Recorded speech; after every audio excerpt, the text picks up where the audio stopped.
ओम नारायण नमस्कृतम नरचैव नरोत्तम देवी सरस्वती व्यासो जय मुद्रयेता।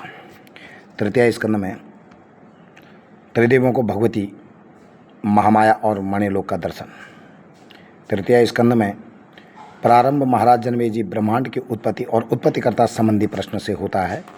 राजा जन्मेजय ने यह जानना चाहा कि भगवती अम्बा कौन है, उनके यज्ञ का क्या विधान है और सर्वश्रेष्ठ देवता कौन है। इन प्रश्नों के उत्तर में व्यास जी ने पूर्व काल में ही नारद से हुए एक संवाद को सुनाया था, जो नारद जी को ब्रह्मा जी ने इस प्रकार बताया था। मधुकेटभ से युद्ध करते हुए जब भगवान विष्णु को 5000 वर्ष बीत गए, वे दानव न मारे जा सके, तब भगवान विष्णु ने भगवती महामाया का स्मरण किया। भगवती विष्णु की दयनीय स्थिति देखकर उन दानवों को अपनी माता ने जो है दृष्टिपात करके मोहित कर दिया। तब विष्णु ने उनका वध कर दिया। उस समय भगवान शंकर भी वहाँ आ गए और हम तीनों ने आद्य शक्ति महामाया भगवती का भक्तिपूर्वक स्तुति की। इस पर प्रसन्न होकर भगवती ने हम सबसे कहा, हे ब्रह्मा, हे विष्णु, हे महेश, आप लोग सृष्टि के पालन और संहारक अपने अपने कार्य प्रमाद रहित होकर कीजिए।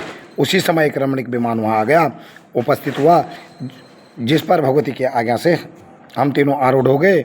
मन की गति से उड़ता हुआ विमान स्वर्गलोक सदृश हो एक लोक में पहुँचा, जहाँ का राजा इंद्र जैसा था। उसके बाद वह विमान ब्रह्मलोक पहुंच गया। वहाँ ब्रह्मा जी के मूर्त रूप वेद वेदांगों, समुद्र और नदियों आदि को देखकर हम तीनों आश्चर्यचकित हो गए। इसके बाद वह विमान कर्मशः कैलाश और वैकुंठ धाम गया और वहाँ हम लोगों ने शिव और विष्णु को भी अपने गणों के और परिकरों के साथ देखा। तदंतर यह विमान भगवती के दिव्य धाम मणिद्वीप में पहुँचा। वहाँ विमान से उतरकर हम लोग भगवती के दिव्य मंदिर की ओर गए। जैसे ही वहाँ द्वार पे पहुँचे, वैसे हम तीनों स्त्री रूप में परिणित हो गए। उस स्त्री वेश में हम तीनों ने भगवती के चरण कमलों का दर्शन किए। हमारे प्रणाम करने पर भगवती ने अपनी कृपा दृष्टि हम पर डाली। उसी समय हमने चरण कमल, नख रूपी दर्पण, समस्त स्थावर जंगात्मक ब्रह्मांड के साथ साथ स्वयं को भी देखा। सूर्य, चंद्र, इंद्र, वरुण, कुबेर, वायु, अग्नि, पर्वत, समुद्र आदि भी उसमें दिखाई दे रहे थे। यह सब देखकर हम आश्चर्यचकित हो गए। भगवान विष्णु ने उन भगवती भुवनेश्वरी की स्तुति करते हुए कहा, हे भवानी, आपके द्वारा रचित इस ब्रह्मांड प्रपंच में न जाने कितने ब्रह्मांड भरे हुए हैं। हे देवी, मैं आपके चरणों में बार बार नमन करता हूँ। भगवान शंकर ने उन जगदम्बा की स्तुति करते हुए कहा, हे शिवे,